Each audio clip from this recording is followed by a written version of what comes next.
Train की पटरी पर सोने वाला परिवार। उधर जमनापुर रेलवे स्टेशन पर तो पूरा परिवार बेखबरी से सो रहा था। उन सबको पता ही नहीं था कि थोड़ी देर में ट्रेन यहाँ पर आने वाली है। अरे रात हो रही है और ये ट्रेन कुछ ही मिनटों में जमनापुर स्टेशन पर पहुंचने वाली है। अरे वहाँ पर तो मेरा पूरा परिवार सो रहा होगा। ये ट्रेन ना रुकी तो बहुत बुरा हो जाएगा। कुछ करना होगा, मुझे ही कुछ करना होगा अब। सामने से ट्रेन आ रही थी और इधर पूरा परिवार आराम से सो रहा था। जमनापुर रेलवे स्टेशन पर ट्रेन आकर रुकती है। रोहित, सुमित, सचिन ट्रेन की ओर काम करने के लिए जाते हैं और ट्रेन के पास आकर दोनों ट्रेन को कपड़ा मारकर साफ करने लगते हैं। सचिन ट्रेन में झाड़ू लगाने लगता है। चलो चलो जल्दी जल्दी ट्रेन को ऊपर नीचे से अच्छे से सफाई करो, ट्रेन निकलने का समय हो जाएगा। रोहित भैया, मैं तो परेशान आ गया हूँ इस तरह रोज रोज ट्रेन की साफ सफाई से। कब तक हम इस तरह ट्रेन की पटरी पर अपना गुजारा करेंगे? हमारा कब अपना घर होगा? रात को तो ठंड भी इतनी बढ़ जाती है, सोना भी मुश्किल हो जाता है। सुमित, तो परेशान ना हो, और इस तरह की बातें तो माँ बाबा के सामने तो बिल्कुल नहीं किया कर, वो और परेशान हो जाते हैं। हमारा गुजारा तो ऐसे भी हो ही रहा है, बस रात में इस ठंड के मौसम में ट्रेन की पटरी पर सोना थोड़ा मुश्किल होता है। रोजाना ट्रेन में झाड़ू लगाता हूँ, कभी कोई पैसेंजर अपना मोबाइल या लैपटॉप नहीं छोड़कर जाता। यहाँ ये बोतलें, ये कचरा ही मिलता है रोजाना। तीनों भाई ट्रेन को अंदर बाहर से अच्छे से साफ कर देते हैं। अब तभी ट्रेन के निकलने का समय भी हो जाता है। रेलवे स्टेशन का कॉन्ट्रैक्टर उन तीनों भाइयों को उनकी आज की दिहाड़ी के पैसे दे देता है। फिर वो ट्रेन भी अपने आगे के सफर पर निकल जाती है। चल सुमित, सचिन, पास वाली कैंटीन से रात के लिए कुछ खाने पीने का सामान लाकर रूपा और शालिनी को दे देते हैं। तीनों भाई फिर आज के कमाए हुए पैसों से रात के और सुबह के खाने के लिए कुछ लेने चले जाते हैं।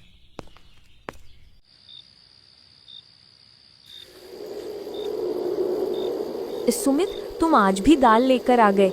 पता है ना, माँ और बाबा को दाल नहीं पसंद। पूरा हफ्ता हो गया तुम तीनों रोजाना दाल लेकर ही आ जाते हो। कभी कुछ और भी ले आया करो जिसे पकाकर मैं तुम सबको खिलाऊं।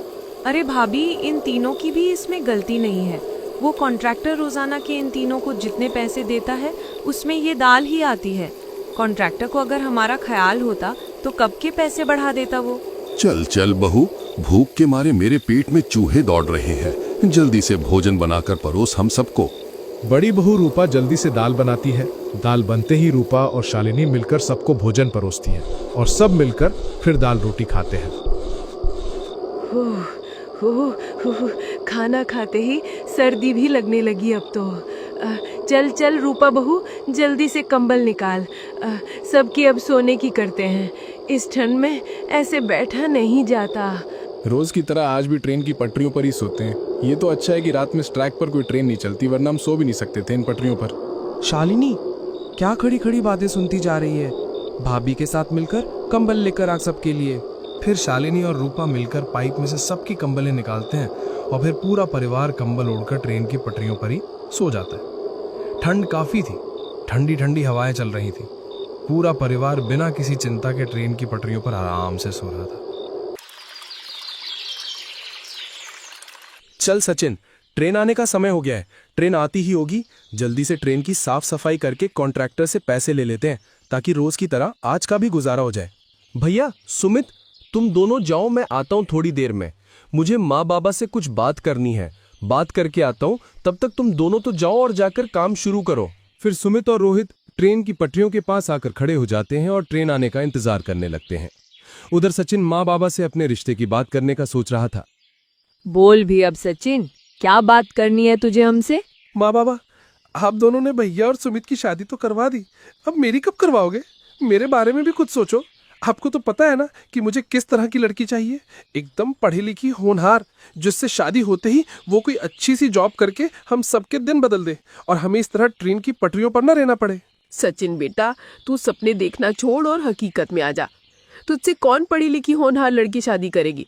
ना घर बार है हमारे पास। इतने टाइम से हम सब यहीं ट्रेन की पटरियों पर ही सोते हुए आ रहे हैं। अब आने वाली पढ़ी लिखी बहू थोड़ी ना हमारे साथ यहाँ रहेगी। वो तो अच्छा घर, अच्छा खाना पीना मांगेगी। जा जा, अपने भाइयों के साथ मिलकर ट्रेन की सफाई कर। शादी वादी को भूल ही जा तो अच्छा है तेरे लिए।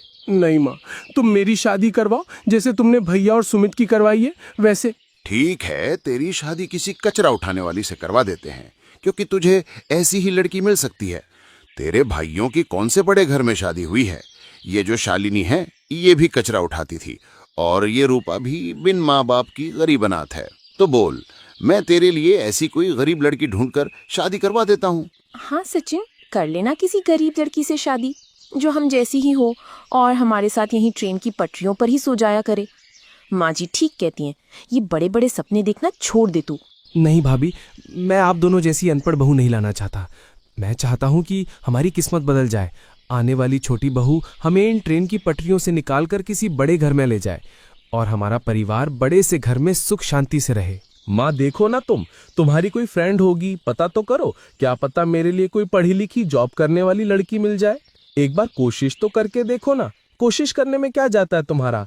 पढ़ी लिखी जॉब करने वाली बहू मिल गई तो मेरा अकेले का थोड़ी ना फायदा है, सबकी किस्मत ही बदल देगी वो आकर। चल ठीक है बेटा, एक है तो मेरी फ्रेंड जो मुंह तो नहीं लगाती मुझे अब, लेकिन तेरे लिए एक बार उसके घर जाऊंगी और पूछूंगी उससे कि उसकी नजर में है कोई ऐसी पढ़ी लिखी लड़की जो तुझसे शादी कर ले। सचिन फिर खुश होकर ट्रेन की सफाई करने चला जाता है और इधर इसकी माँ पैदल पैदल पास ही अपनी फ्रेंड के घर चली जाती है सचिन का रिश्ता ढूंढने। अरे पार्वती बहन, आपने पहचाना मुझे? ये भूल गई मुझे। याद करो याद करो। तो हाँ, तो वही है ना जो अपने परिवार के साथ ट्रेन की पटरियों पर रहती है। तो आज मेरे घर कैसे आई? तुझे क्या काम पड़ गया मुझसे अब? पार्वती बहन, अपने बेटे के रिश्ते के लिए आई हूँ आपके पास। मेरा छोटा बेटा है ना सचिन, वो किसी पढ़ी लिखी लड़की से शादी करना चाहता है। आपकी नज़र में कोई है ऐसी लड़की जो पढ़ी लिखी हो और मेरे बेटे सचिन से शादी कर ले? अब तेरे बेटे के लिए पढ़ी लिखी लड़की कहाँ से ढूंढूं? नहीं, मेरी नज़र में ऐसी कोई लड़की नहीं है जो तेरे बेटे से शादी करे। पार्वती बहन, आप तो मेरी फ्रेंड हो इतनी पुरानी, सोचो ना, होगी कोई लड़की आपकी नज़र में जो मेरे सचिन से शादी कर ले। ऐसे मत बोलो, बड़ी उम्मीद लेकर आई हूँ आपके पास मैं। ये बात सुनकर पार्वती सोच में पड़ जाती है। हाँ, एक है तो लड़की जो तेरे बेटे से शादी भी कर लेगी अगर मैं कहूँगी तो, पर वो अभी पढ़ी लिखी नहीं है, पढ़ना लिखना चाहती है, लेकिन उसके घर वालों में उसकी शादी तय कर दी है। अगले ही हफ्ते है उसकी शादी। उसकी कॉल भी आई थी मेरे पास, बोल रही थी कि उसे अभी शादी नहीं करनी, वो अभी पढ़ना चाहती है और पढ़ लिख कर कोई बड़ा काम करना चाहती है। लेकिन उसके ससुराल वाले भी ऐसे हैं कि उन्होंने तो अभी से ही उसकी पढ़ाई छुड़वाने का बोल दिया है उसे। वो यहाँ से दूर दूसरे शहर में रहती है, उसे शादी नहीं करनी, इसीलिए वो अपने घर से भागकर कल की ट्रेन से यहाँ मेरे पास आ रही है। हाँ, तो पार्वती बहन, तुम उस लड़की से बात करके मेरे बेटे से उसकी शादी करवा दो। कल आ रही है ना वो यहाँ, कल ही बात कर लो आप उस लड़की से मेरे बेटे के रिश्ते की। वो लड़की बस मेरे बेटे से शादी कर ले, फिर पढ़ाई वो शादी के बाद भी कर ले, तो हमें इसमें कोई मसला नहीं। शादी के बाद पढ़ाई करने से ना तो मैं मना करूँगी ना ही सकीन, ये मेरा वादा है आपसे। चलो कल आने दो उस लड़की को यहाँ मेरे पास, करती हूँ तेरे बेटे की बात उससे। अगर मान जाती है वो तो करवा देते हैं दोनों की शादी। बहुत बहुत शुक्रिया पार्वती बहन, बस ये रिश्ता हो जाए तो मेरे छोटे बेटे का भी घर बस जाए और मुझे सुकून मिले। पार्वती बहन ठीक है, फिर कल वो लड़की आ जाएगी तो मैं आती हूँ आपके पास। सचिन के रिश्ते की बात करके फिर उसकी माँ वापस ट्रेन की पटरियों के पास चली जाती है। उधर काम करते करते सचिन भी सोचे जा रहा था कि उसकी माँ ने उसके रिश्ते के लिए बात की होगी कि नहीं। पता नहीं माँ ने मेरी रिश्ते की बात की होगी कि नहीं, रात में ही पता चलेगा। अब क्या है, जल्दी जल्दी ट्रेन को अंदर से साफ कर देता हूँ, फिर जाके पूछता हूँ माँ से। सचिन जल्दी जल्दी ट्रेन में झाड़ू लगाने लगता है। बाहर दोनों भाई भी ट्रेन को कपड़े से साफ कर रहे थे। कुछ देर के बाद ट्रेन का टीसी उन तीनों भाइयों को पैसे दे देता है और तीनों भी फिर रोज की तरह रात के खाने के लिए कुछ लेने चले जाते हैं। आज भी दाल ही बनी थी। रूपा और शालिनी मिलकर सबको भोजन परोसती हैं और सब मिलकर आज भी भोजन खा रहे थे। सचिन तो इंतजार में था कि कब उसकी माँ उसके रिश्ते के बारे में सबको कुछ बताएगी। अरे माँ, बताओ ना, मेरे रिश्ते की कई बात चलाई तुमने? यानी कब से इंतजार कर रहा हूँ मैं, बताओ ना क्या हुआ? अरे सचिन, तेरे रिश्ते की बात? तू क्या शादी कर रहा है क्या? तूने हमें तो नहीं बताया इस बारे में। ये अभी ही मैं सुन रहा हूँ तेरे मुंह से कि माँ ने तेरे लिए रिश्ते की कहीं बात चलाई। अरे सुमित, सुबह मैंने माँ से कहा था कि मेरे लिए माँ कोई अच्छी पढ़ी लिखी लड़की का रिश्ता ढूंढे ताकि तुम दोनों की तरह मेरा भी घर बस जाए और आने वाली पढ़ी लिखी बहू कोई अच्छी सी जॉब करके हम सबका फ्यूचर सेट कर दे, इसीलिए शादी करना चाहता हूँ मैं। अरे बेटा सचिन, सबको पहले खाना खा लेने देना, फिर बताती हूँ आराम से, और जो होगा वही बताऊंगी ना, कुछ छुपाऊंगी थोड़ी ना तुझसे। फिर पूरा परिवार जल्दी जल्दी खाना खाता है। खाना खाकर रूपा बहुत सारे गंदे बर्तन साइड पर रख देती है। हाँ माँ, अब बताओ क्या बात हुई तुम्हारी किसी से? अब तो खाना भी खा लिया सबने। बताओ क्या बात है जल्दी से। रुक जाना जरा, मैं बस गंदे बर्तन धो लूं पहले सारे, फिर मैं आती हूँ। सबको बताना फिर एक साथ ही। सचिन रुक जा बस 5 मिनट, मैं धो लेती हूँ सारे गंदे बर्तन। अरे भाभी, यहाँ मेरे रिश्ते की बात हो रही है और आपको गंदे बर्तनों की पड़ी है। बर्तन बाद में धो लेना। माँ, पहले तुम बताओ कि कहीं मेरे रिश्ते की बात तुमने की? भाई हाँ, की है मैंने तेरे रिश्ते की एक जगह पर बात। अभी कुछ पक्का नहीं है। असल में जिस लड़की से तेरी बात चलाई है रिश्ते की, वो अभी पढ़ी लिखी नहीं है। वो पढ़ना लिखना तो चाहती है, पर उसके घर वालों ने उसका रिश्ता ऐसे ससुराल में तय कर दिया है जो उसे शादी के बाद पढ़ने से मना कर रहे हैं। इसीलिए कल वो लड़की अपने घर से भागकर यहाँ जमुनापुर में मेरी फ्रेंड के घर आ रही है कल। पर माँ, मैंने तो तुमसे कहा था मुझे पढ़ी लिखी लड़की चाहिए। अब कब वो पढ़ेगी और कब उसे कोई अच्छी जॉब मिलेगी? लेकिन सुषमा, तुम उस लड़की को हमारे बारे में पहले ही सब बता देना कि हम सालों से यहीं ट्रेन की पटरियों पर सोते हुए आ रहे हैं। धोखे में नहीं रखना उसे, सब बता देना पहले ही उसे। हाँ, चिंता नहीं करो, कल आने तो दो उस लड़की को, फिर बात करूंगी उससे। जो होगा अब कल ही पता चलेगा। या तो सचिन तेरा रिश्ता हो जाएगा उस लड़की से, या फिर मना कर देगी वो लड़की तेरी शक्ल देखकर। अरे माँ, तुम देखना, वो मना नहीं करेगी। और मना करे भी क्यों? मैं इतना हैंडसम हूँ, बस ये गरीबी की वजह से मार खा जाता हूँ, वरना तुम्हारा बेटा कोई शाहरुख खान से कम नहीं है। चलो चलो अब सो जाते हैं, वरना ये बातें तो सारी रात ही चलती रहेंगी। चल बहू बेटा, जल्दी से कंबल निकाल कर ला, सोने की करते हैं अब। रोज की तरह रूपा और शालिनी कंबलें निकालती हैं और सबके सब ट्रेन की पटरियों पर कंबल ओढ़कर सो जाते हैं।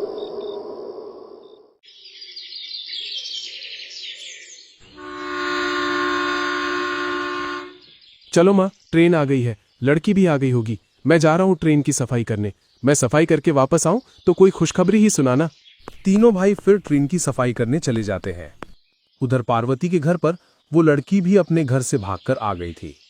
आंटी जी, आप यकीन नहीं करेंगी, बड़ी मुश्किलों से अपने घर से भागकर यहाँ आ रही हूँ। अगर ना आती तो मेरी शादी हो जाती, फिर मेरी पढ़ाई लिखाई करके कुछ बड़ा बनने का सपना बस सपना ही रह जाता।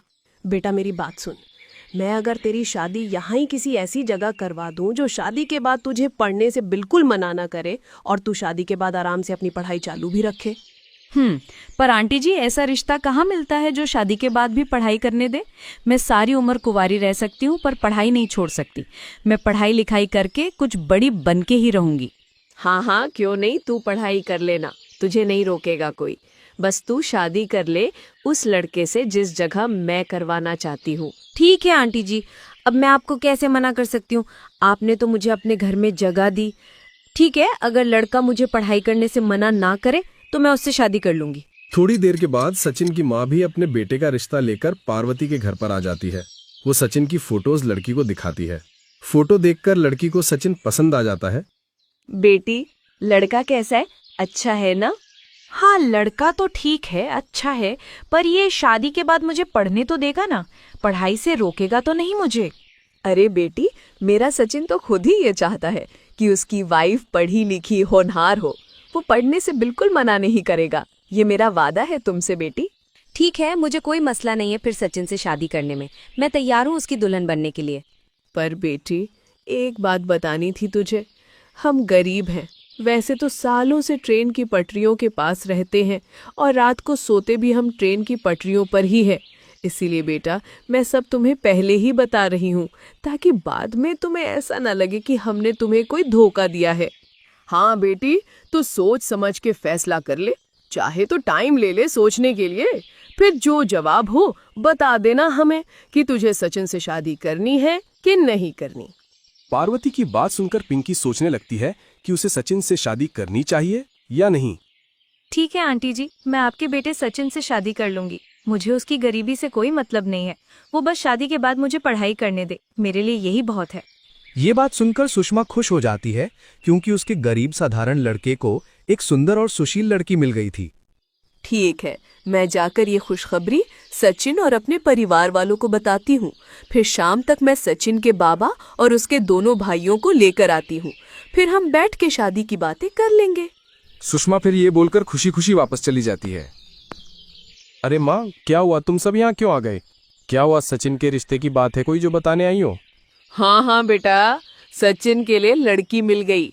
मैंने उस लड़की को हमारे बारे में सब बता दिया कि हम ट्रेन की पटरियों पे रहते हैं और हम गरीब भी हैं। ये सब सुनने के बाद भी उस लड़की ने सचिन से शादी करने के लिए हाँ कर दी है। क्या वाकई माँ वो लड़की मुझसे शादी करने के लिए मान गई?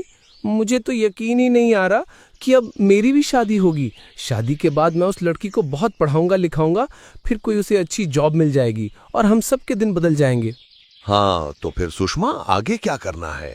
फिर शादी की बात करने कब जाना है? हाँ हाँ, बस आज शाम में ही सचिन को छोड़कर हम सब चलते हैं और आज ही शादी की सारी बात कर लेते हैं।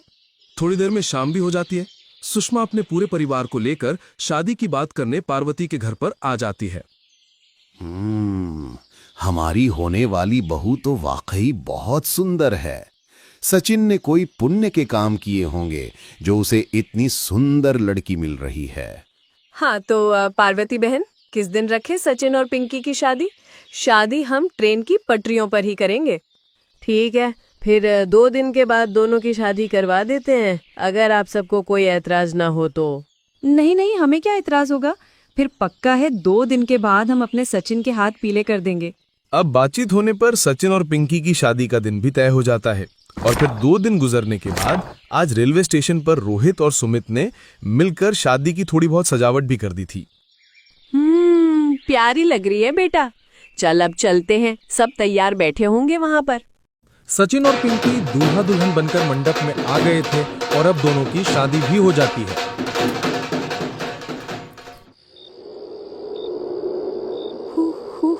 आप सब यहाँ कैसे सोते हैं? यहाँ तो बहुत ही ठंड है। सचिन, मुझे तो नींद ही नहीं आएगी यहाँ पर।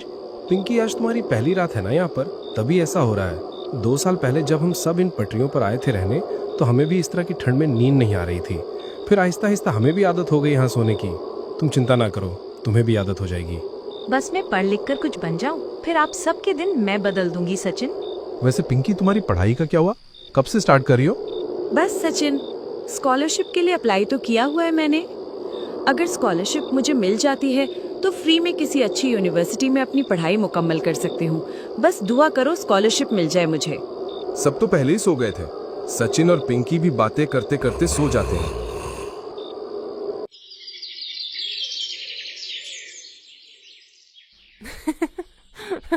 अरे पिंकी, क्या हुआ?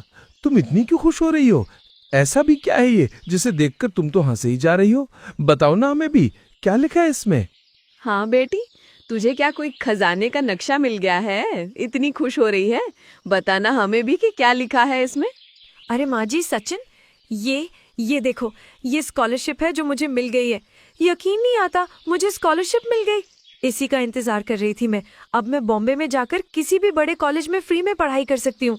क्या वाकई पिंकी, ये है वो स्कॉलरशिप जिसका तुम इंतजार कर रही थी? वाह वाह, कितने अच्छे नसीब हैं तुम्हारे कि तुम्हें ये स्कॉलरशिप मिल गई। अरे सचिन, नसीब तो आपके अच्छे हैं जो आपसे शादी करके मुझे फौरन ही ये स्कॉलरशिप मिल गई, वरना इसका तो मैं बहुत पहले से इंतजार कर रही थी। पिंकी बेटा, अब स्कॉलरशिप तो तुझे मिल गई है। अब ये बता, पढ़ाई करने बॉम्बे कब जा रही है फिर तू? बस अंकल, अब ये स्कॉलरशिप मिल गई है ना, आज से 1-2 दिन में ट्रेन में बैठकर बॉम्बे चली जाऊंगी पढ़ाई करने।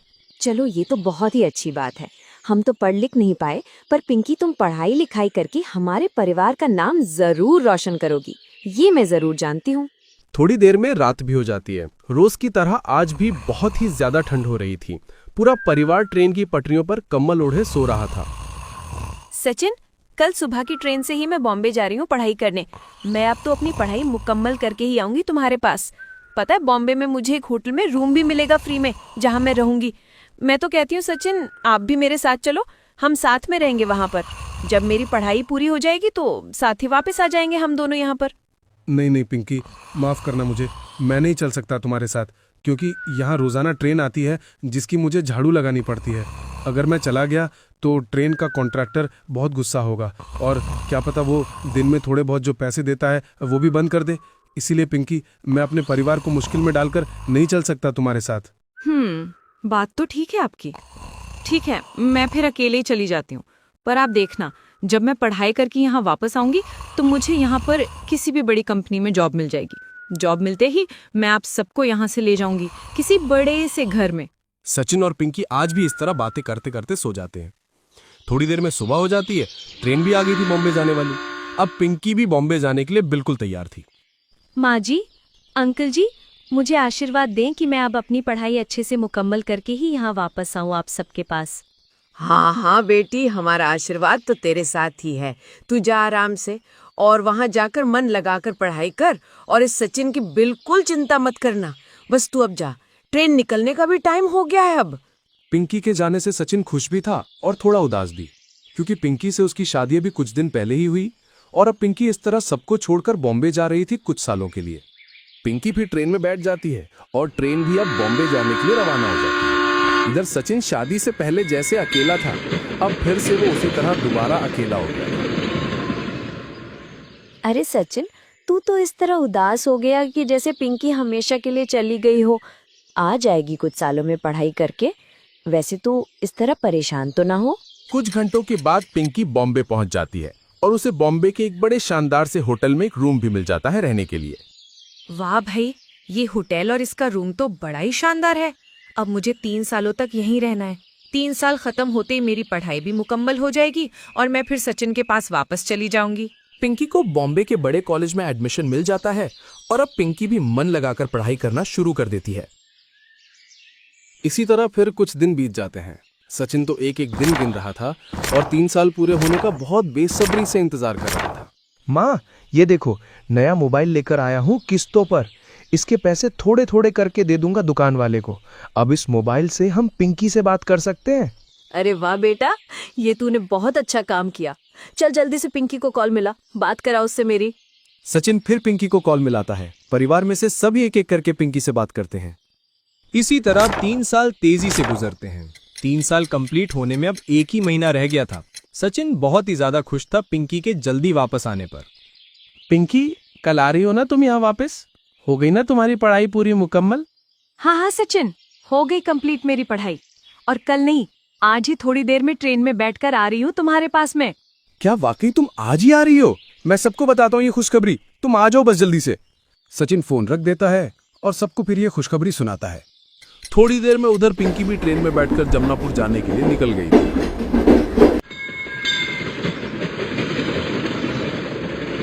थोड़ा आगे जाने पर ट्रेन एक जगह पर आकर रुक जाती है, क्योंकि आगे कहीं ट्रैक्स पर काम चल रहा था, जिसकी वजह से ट्रेन अब 2-3 घंटा रुकी ही रहती है। ट्रैक्स पर काम होने की वजह से आज ट्रेन काफी लेट हो गई थी, जिसकी वजह से काफी समय के बाद आज ट्रेन रात के समय ही जमनापुर रेलवे स्टेशन पर पहुंचने वाली थी। उधर जमनापुर रेलवे स्टेशन पर तो पूरा परिवार बेखबरी से सो रहा था। उन सबको पता ही नहीं था कि थोड़ी देर में ट्रेन यहाँ पर आने वाली है। अरे रात हो रही है और ये ट्रेन कुछ ही मिनटों में जमनापुर स्टेशन पर पहुंचने वाली है। अरे वहाँ पर तो मेरा पूरा परिवार सो रहा होगा। ये ट्रेन ना रुकी तो बहुत बुरा हो जाएगा। कुछ करना होगा, मुझे ही कुछ करना होगा अब। सामने से ट्रेन आ रही थी और इधर पूरा परिवार आराम से सो रहा था। पिंकी को कुछ समझ नहीं आता। वो फौरन ट्रेन की चेन को खींच देती है और आखिरकार ट्रेन रुक जाती है। हाय हाय बहू, तेरा भला हो, तूने आज हम सब की जान बचा ली, वरना आज हम सब मारे जाते। पिंकी, ये ट्रेन तो कल सुबह आने वाली थी ना, तो ये रात के टाइम कैसे आ गई? पिंकी फिर सबको सब बताती है कि ट्रेन की ट्रैक्स पर काम होने की वजह से ऐसा हुआ। सचिन, आज तो आप सबकी जान बच गई, पर अब आगे से हम ये रिस्क और नहीं ले सकते। मैं पढ़ाई पूरी करके आ गई हूँ ना, अब कल ही मैं किसी बड़ी कंपनी में जॉब के लिए अप्लाई कर दूंगी। फिर हम सब अपना घर ले लेंगे और यहाँ से चले जाएंगे। अगले दिन सुबह ही पिंकी को एक बड़ी सी कंपनी में ऑफिस जॉब मिल जाती है। उसकी पढ़ाई ज्यादा थी, इसीलिए उसकी जॉब की पहली सैलरी ही लाखों में थी। पिंकी को अब ऑफिस की तरफ से एक बड़ा सा बंगला मिल गया था, जिसमें बहुत रूम थे। सभी अपना एक एक रूम ले लेते हैं और अब पिंकी की मेहनत की वजह से वो परिवार ट्रेन की पटरियों से उठकर बंगले में आ गया था।